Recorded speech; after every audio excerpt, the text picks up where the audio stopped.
Jesus. Amen. Onye ọ na-ekele gị ebe i mere okwu ọnụ gị were mee jupụta mmadụ nkịta mebiri ya Jehova. Onye nwa na-ekele gị na-asị na n'otu na nsọpụrụ n'aha Jizọs. Ana m ekelekwa gị na njira si gị ji were chọọ anyị mma. Anyị nwa bilitele maka ndị ha nwadara ugbu a na anọ n'afọ ọjọọ ụfọdụ nwere ọrịa anyị adị strọng onye nwe anyị ha ga-ebuzo gbagharị ọgụ chọkụ na ga-esi mee ka anyị dị strọng bifo eme mmemme abịara mana ha bịara hụ anyị n'ike na ebube na ịnọnyere na anyị dị strọng ma ọ na obi ebere gị iji emere anyị ya maka na isi onye ga-emere ebere ka ị ga-emere ebere onye ga-emere maka ị ga-emere amara gị were mere anyị amara were nye anyị ana ekele na nsọpụrụ n'aha Jizọs. Onye nwe anyị na-ekele gị n'isi ụmụnne m ndị nwaanyị ndị ọgbakọ ụmụ nwaanyị ndị mere ha were otu obi were nọọ asị ụmụnne onye nwe anyị ọnwụta ka m hụrụ bifọ ahụgo m ha na Owere ma ha mere celebration na Owere Jehova onye nwe anyị ha gị gositara na ị nọnyere ha na ihe ha na-eme dị gị mma ọrụ iji megwa ha ka dịkwa united onye nwe anyị ọ nwere ndị na-abalị dis time ma ha gbasagale ma ọ ga-esi n'aka trejọra osi n'aka chairman ma ọ ga-esi n'aka chairman osi n'aka floor member bete onye nwaanyị mere ha were jiri ofu obi were megide asị ụmụnne nụkwa aza aha ha onye nwaanyị ọ na-ekelele isi ha n'aha Jizọs. Onye nwaanyị ma tụkwasị ha n'ogologo dị n'ala isi gị Jehova ebe ha na obere abịara ụbọchị nke taa onye nwaanyị ha ga-agbaka ngọzi ala Jehova maka ha gbadaka were bịa onye nwaanyị mgbe o ruru oge Kenan Ebel Jehova isi ha bịa site ịdị mma ha nwere n'ebe ị nọ Jehova isi ha chụọ aja ha chụọ aja dịpa nke eluigwe Ken were chọọ nke Ebel were chọọ nke ya dịka ụmụnne gị na ụmụnne m ndị nwaanyị ndị ọgbakọ ụmụ nwaanyị jikọta aka ọnụ n'ụbọchị ụbọchị nke taa were sị na ha ga-abịa ịchụ aja Jehova onye nwaanyị ha ga-agbakọ ngọzi ala n'aha Jizọs. Amen. Ngọzi nke ihe wụsara Abraham Jehova wụsara ha n'aha Jizọs. Onye nwaanyị ngọzi nke ihe wụsara Anna Jehova wụsara ha n'aha Jizọs. Onye nwaanyị ngọzi nke ihe wụsara Jebez bụ onye nwere olileanya Jehova wụsara ha n'aha Jizọs. Onye nwaanyị n'ụbọchị kedu otu a Jehova okwu ndị ọzọ anọrọ ha n'aha Jizọs. Ihe ọbụla nke ha na-eme personal business ha na-eme ọnụ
agwọ mmehie ya awụ mmadụ ka anyị kere ka ya wụrụ mmụọ ahụ nke si n'obi anyị n'ụbọchị nke taa na ya ga-eme mmehie ụzọ a ga-esi were mee ya bụ nke anyị na-agaghị ama so mepee ọnụ gị gwa ya Chineke ụzọ bụrụ isi meghee ya ị maka isi mejọ ya ama m ya ọ nwere gosi n'okwu ọnụ kwuru ekwu sị ọchị chere achị ma onye na-ele gwasị ụgbọ ya si ya gbaghara gị maka mmehie ga-akpọ otu esi ya abụọ ga-gwa Chineke maka mmehie ugbu a n'oge awa mepee ọnụ gị nwachi ka ndị emechi ọnụ emechi na ekpere ọnụ gị mere ekpere maka Chineke na-anị ya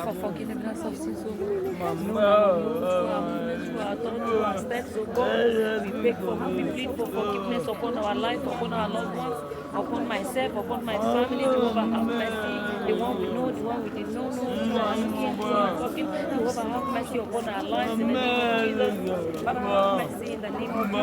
Forgive us our sins in the mighty name of Jesus. Amen. I have no power of my own.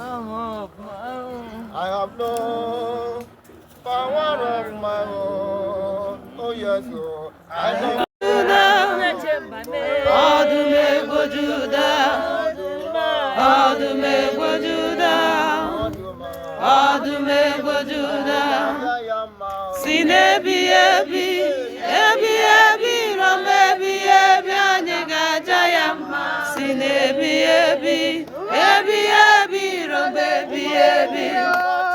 Sinebi ebi, ebi ebi, robe ebi ebi, agagaja yamba. Sinebi ebi, ebi ebi, robe ebi ebi.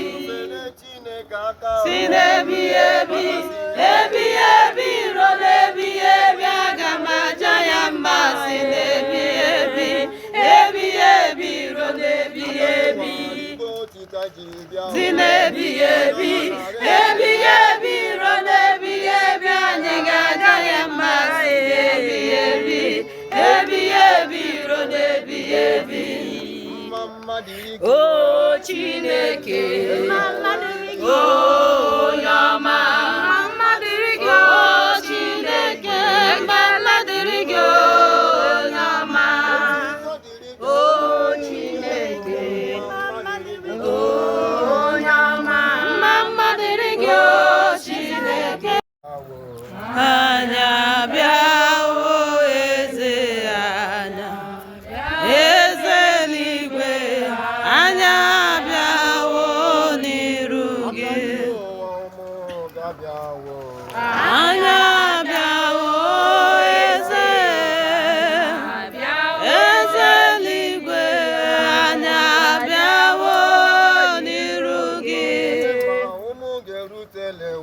Anya biawo eze, eze n'igwe, anya biawo n'iru gị. Papa si n'eluigwe gbadata Si n'eluigwe gbadata, ndị kpọrọ ụka rute.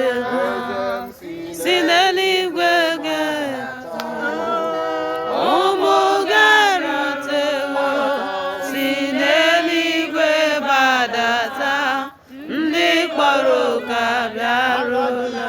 Chukwu ebighị ebi o si n'ebighị ebi ruo n'ebighị ebi. Ha ga-ebu Chukwu ebighị ebi, si n'ebighị ebi ruo mgbe ebighị ebi. Ọ bụ naanị gị bụ onye na-eme mma o, isi n'ebighị ebi wee ruo n'ebighị ebi.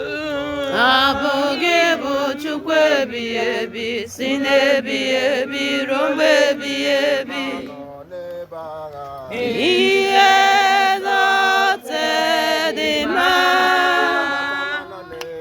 Ihe zote dị mma. Ihe zote dị mma.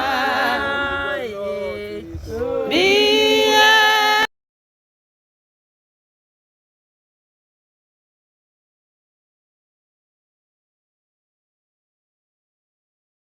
butekwa okwu ya abutekwa kanopi nga anyị nọrọkwa na-eche ụlọ thank God n'ime ọnọdụ niile anyị wetara Chukwu yes anọbụrụ m ebe a ihe ala Jenụwarị ka m bidoro ebe Jenụwarị ka m bidoro ọrụ ebe a ndị n'obu anọ apụọla mana ekelere m Chineke ibi ebe a ya bịa ka anyị ji afọ kama onye imezu ebumnuche gị na Chineke before mmadụ dị ebe a ị nwere ọgbakọ you have contact with God maybe ị gaghị bido ministry ma ị gado meme ya you come here and finish it because it's not easy ndị nwere a na-eme nga ọ dịghị izi ndị na-achọkwa ururu ụmụazị fara gị na ndị mana ọwụ n'ihi na-enwecha ọrụ Chukwu anyị anaghị arụ ya na mana asị m Chineke ya nyere anyị aka ka anyị nwee ike rụọ ya ndakwana ya otu o siri dị ya mma so that n'ikpeazụ ka anyị keta alaeze ekelekwara m unu nwa ụmụ nwaanyị chetakwara nnụsị unu ga-abịa na home ọlụchechi home bụ ileta ha many of them apụchi ala because ha sị anyị want to a na-eme ha bata chọọchị ndị a rie nri ụfọdụ onwe ike gakwa ebe ha na-aga but I thank God na many of them papa na enwe ndị nọ n'ime na ndụ agbatuwo na enwe ndị ji afọ na enwere ike ịnọ na wheelchair ha nọkwa n'ime ebe ahụ so n'ime ihe niile ahụ ekelele m unu ebe unu chiri malite ọnụ ọma Chineke ya rụrụ ya na njedebe ihe ọbụla unu wetara si unu na-enye were sọpọtụ ọhụụ ma sọpọtụ ụmụaka ya gị nwa mụrụ ụmụ gị ji ụkwụ abụọ lee n'oke ibiri mụrụ ụmụ ya ejide ụkwụ abịa ebe a zeme ha. Enwere people ndị nọ ebe a for years. Ndị nwe ha ndị ajọ. They are not asking of them. Ihe ahụ gọọmenti nwe ya all individual. Ee, oche chenjele.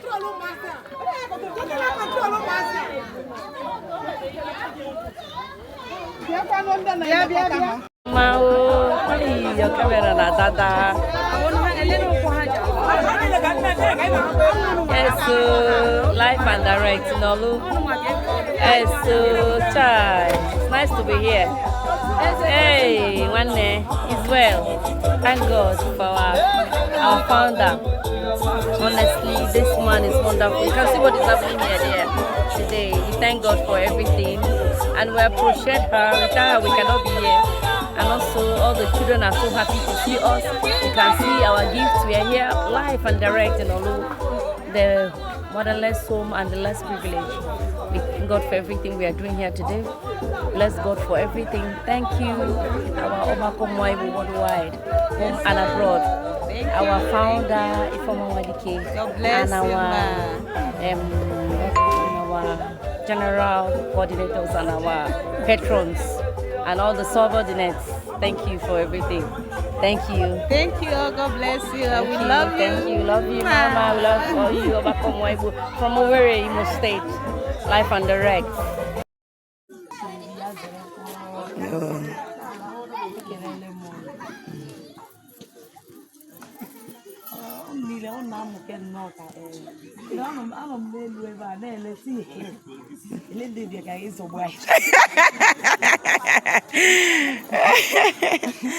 Mana bịa hụkwa na onye isi ọrụ bịakwara n'oge since last week butekwa okwu ya abutekwa canopy nga anyị nọrọkwa na-eche unu n'ime ọnọdụ niile anyị esere Chukwu. Yes, sir. Anọbụrụ m ebe a, ihe a na Jenụwarị ka m bidoro ebe a. Jenụwarị ka m bidoro ọrụ ebe a. Ndị n'obu anọ akpọrọ mana ekelere m Chineke. Ịbịa ebe a ya bịa ka iri ji afọ kama ọ imezu ebumnuche gị na Chineke. Yes, sir. Before mmadụ bịa ebe a ị nwere ọgbakọ, you have contact with God. Maybe ị gaghị bido ministry ma ị gado meme ya, you come here and finish it because it's not easy. Yes, sir. Ị na-achọkwa nri na achịkara gị mana ọwụ nri na-echa ọrụ Chineke. Anyị ike rụọ ya ngwakwanye otu o siri dị ya mma so that n'ikpeazụ ka anyị keta alaeze. Ekelekwara m unu nwa ụmụ nwaanyị, chetakwara nnụsị unu ga-abịa na home ọbụchechi ahụ bi ileta ha. Many of them apụchara because ha sị I want to a na-eme ha bata chọọchị ga-abịa enyi ụfọdụ onwe ike gakwa ebe ha na-aga. But I thank God na many of them papa na enwe ndị nọ n'ime na ndụ adọtụrụ Kewa wa daddy. Ọ bịara anyị mgbe anyị mere August meeting. Ọ bịara live and direct. God bless you, sir. God bless you. Thank you. Ya Ogbako Umunwanyi Igbo, Imo State. Anyị bịara Shesha home ihe ụmụazị taa ka anyị kara aka.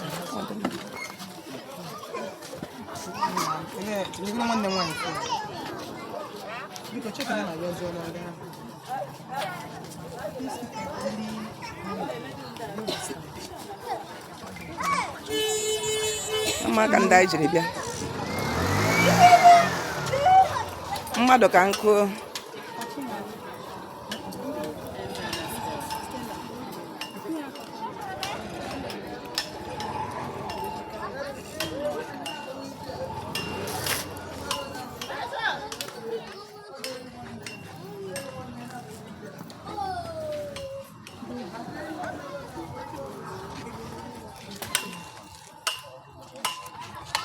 ihe awụ ihe ụmụ nwaanyị ọgbakọ jiri bịa ileta ndị Shesha home.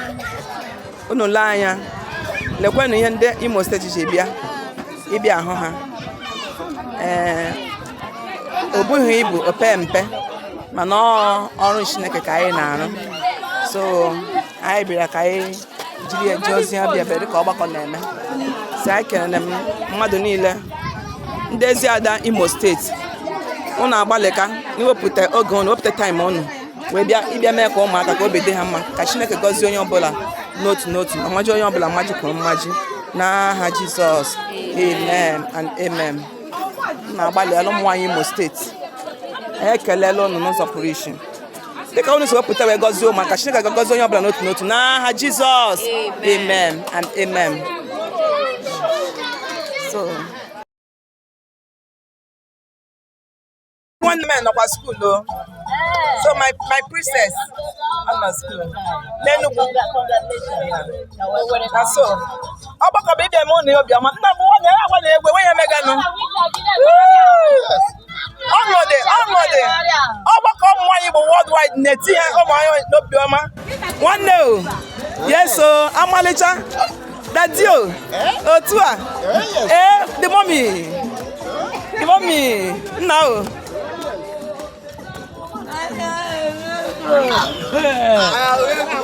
na-agba egwu dadi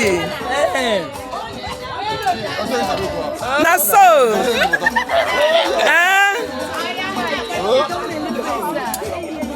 ebe prezido nwa mara mma na so metro na anyị egwu God yeso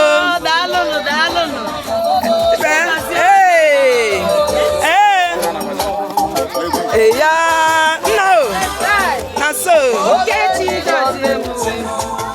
mommy Yes, sir. Live and direct. na so na we dey here. Privilege. We are here live and direct. Yes, sir. We want to thank our founder for making it possible for us to come and see the less privileged. We appreciate her. May God continue to bless our pocket. Worldwide, all Ogbako Umunwanyi Igbo, we greet you all. We thank you for your effort. May your pocket never go dry in Jesus' name. Amen. Thank you for our president who has been working tireless all the day, all morning, night. Yes. We appreciate her. May Yes, God sir. bless her. May God give her strength. All the coordinators, the subordinates, the vice, the treasurer, we say thank you. Yes, They sir. all Ogbako Umunwanyi Igbo worldwide. Amen. Amen. The princess for the Christmas time. Yes, sir. Yes, sir. This is my food one pop up. We are here live and direct at Cheshire Home, Olu, Imo State. Yes, sir. The children are very pleased to see us. They are very happy to see us.